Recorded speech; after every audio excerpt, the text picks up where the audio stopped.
Pesona si gadis desa, episode 147 dengan judul Hilaf.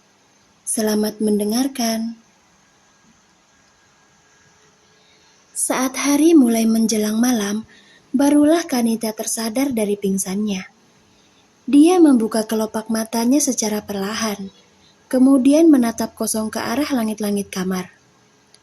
Hidup dan masa depannya sudah hancur, dan itulah yang sedang dipikirkan oleh Kanita sekarang.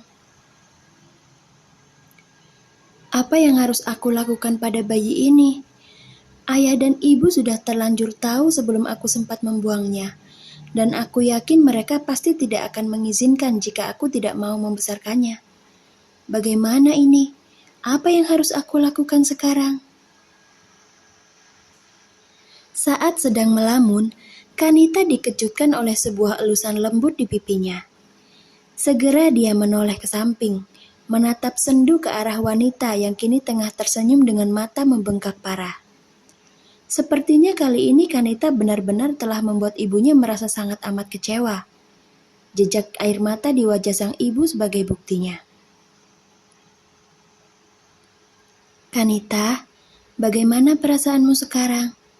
Tidak ada yang sakit, kan? Tanya Milly dengan suara serak. Dia sejak tadi tidak berhenti menangis di sisi ranjang putrinya.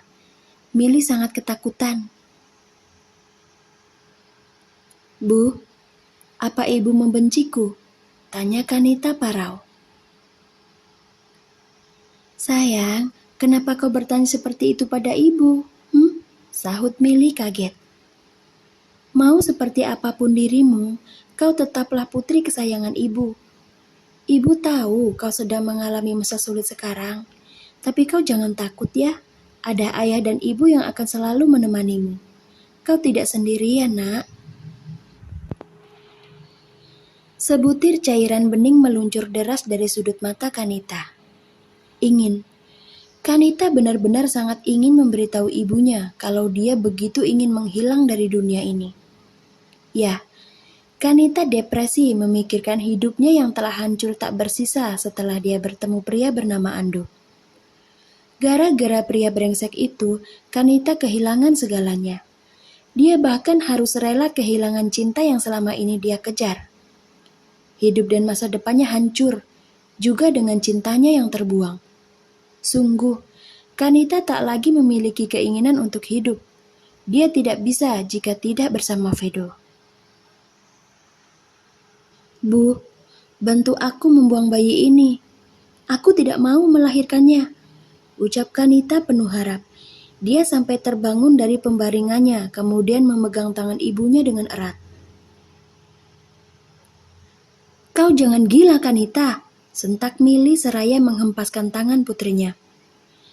Sehina-hinanya wanita yang hamil di luar nikah, akan jauh lebih terhina lagi wanita yang membuang darah dagingnya sendiri.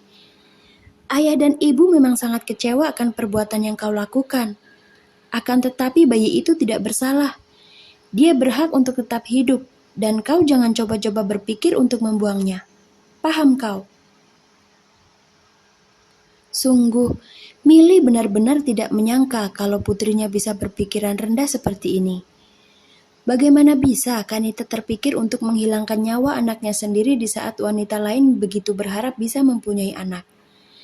Sesayang-sayangnya Milly pada Kanita, dia tetap tidak akan pernah membenarkan keinginannya itu. Dia tidak mau putri yang dia besarkan dengan penuh kasih sayang tumbuh menjadi seorang pembunuh yang mana korbannya adalah darah dagingnya sendiri. Milly tidak mau itu.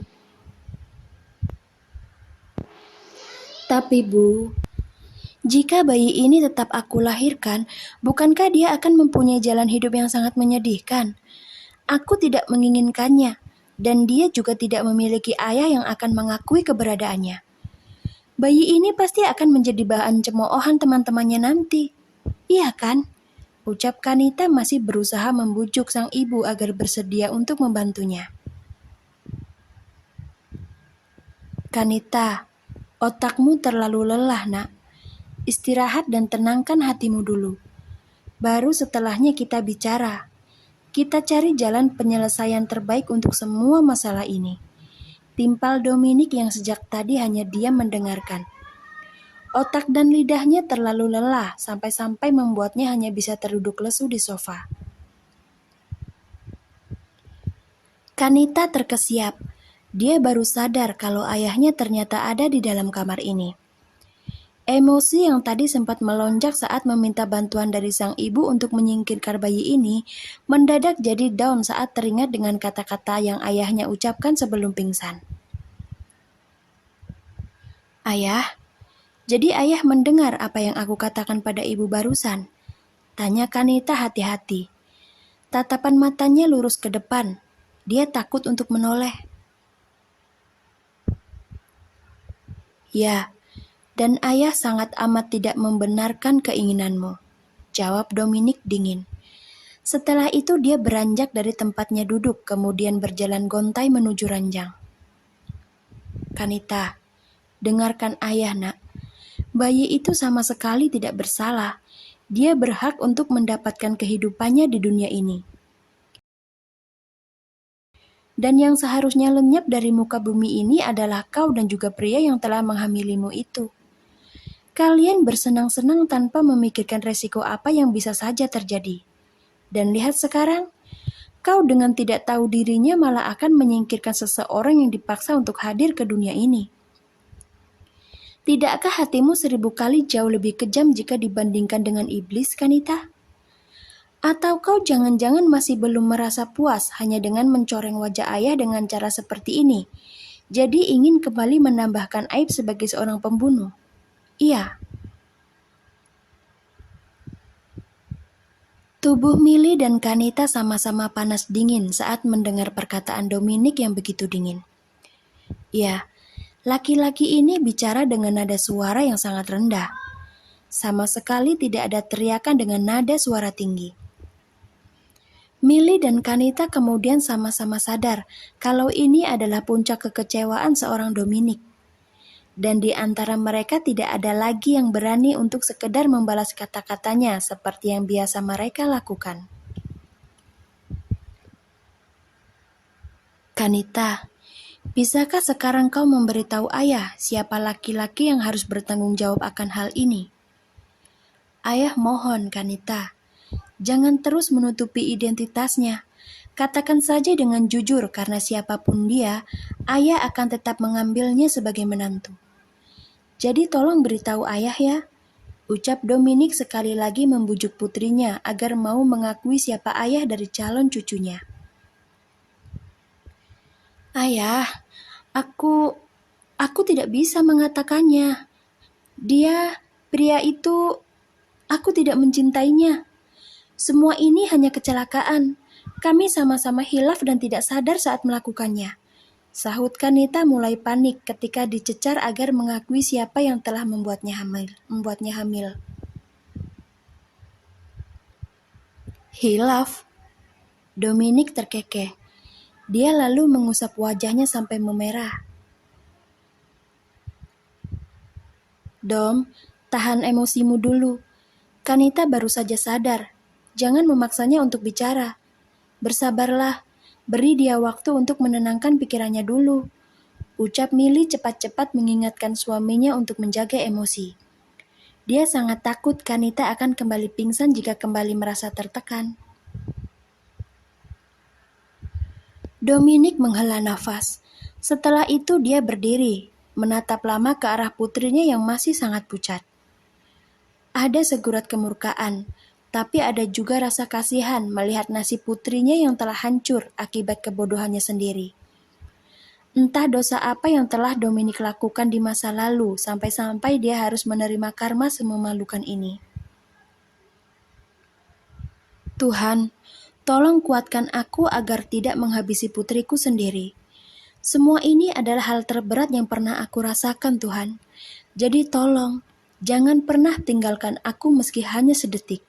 Batin Dominic seraya melangkah keluar dari dalam kamar putrinya. Sepeninggal suaminya, Milly langsung memeluk Kanita dengan sangat erat. Dia bingung, tidak tahu harus melakukan apa sekarang.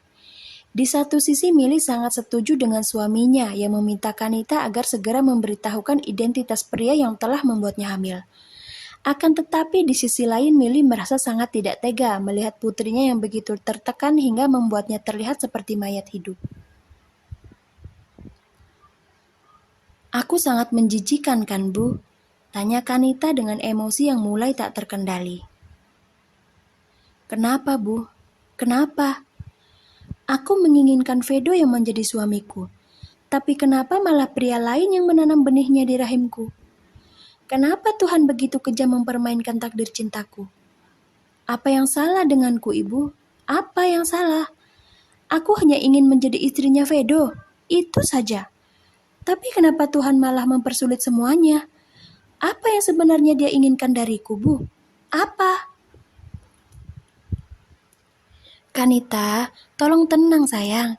Kasihan bayimu, nanti dia terguncang," sahut Milly mencoba untuk menenangkan putrinya yang kembali histeris. "Biar saja, sekalian supaya anak sialan ini hilang dari tubuhku. Aku tidak sudi mengandung anak dari pria selain Vedo, Bu. Aku tidak sudi." Kanita berteriak sambil memukuli perutnya sendiri, dan hal itu membuat ibunya menjadi sangat ketakutan. Dengan suara yang begitu melengking, sang ibu berteriak memanggil pelayan yang menunggu di luar kamar. Setelah itu mereka semua dengan paksa mengikat tangan Kanita pada kedua sisi ranjang, membuatnya kembali histeris sebelum akhirnya Kanita kembali jatuh pingsan. Dalam ketidaksadarannya, Kanita sebenarnya sempat menyebut nama Ando. Akan tetapi hal tersebut tidak disadari oleh siapapun karena ibunya tengah sibuk menghubungi dokter. Sedangkan para pelayan, mereka sibuk membenarkan tali yang melilit tangan wanita yang kini sudah terjebak di alam mimpi yang penuh pesakitan.